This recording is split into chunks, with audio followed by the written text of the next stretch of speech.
अजित पवार सर्व जिल्हाध्यक्ष आणि आजी माजी आमदार तसंच प्रमुख नेत्यांसोबत झूम मीटिंग करणार आहेत। पक्षाची पुढील वाटचाल आणि अजित पवार यांचा राज्यभर दौरा या संदर्भात बैठकीमध्ये चर्चा केली जाणार आहे।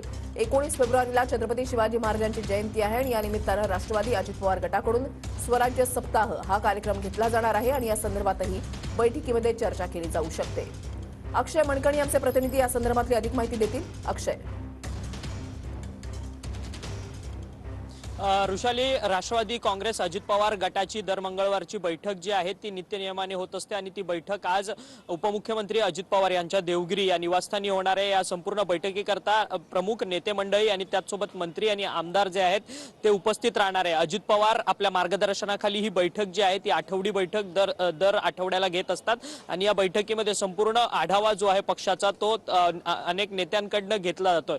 खरं तर राज्यसभा निवडणूक आहे आणि 6 जागांकरता ही निवडणूक होणार आहे आणि अजित पवार गटाकडून एक उमेदवार जो आहे तो राज्यसभेवरती पाठवण्यात येणार आहे आणि त्या नावाच्या संदर्भात, त्या राज्यसभेच्या उमेदवाराच्या नावाच्या संदर्भात चर्चा जी आहे ती आज या संपूर्ण बैठकीमध्ये केली जाणार आहे। 6 संपूर्ण जागा आहेत। भाजप दुसरीकडे 4 जागांची चाचपणी करते आणि एक जागा ही राष्ट्रवादी काँग्रेस अजित पवार गटाची, दुसरी जागा ही शिवसेनेची शिंदे गटाची असणार आहे। त्यामुळे संपूर्ण या राज्यसभेच्या निवडणुकीमध्ये मतांची विभागणी आणि मतांमध्ये फूट जी आहे ती पडू शकते। याकरता अजित पवार जो गट आहे आता यापूर्वीच संपूर्ण राज्यसभेची निवडणुकीची तयारी जी आहे ती करताना पाहायला मिळत आहेत आणि संपूर्ण पक्षाचा आढावा अजित पवार यांच्याकडून घेतला जाणार आहे।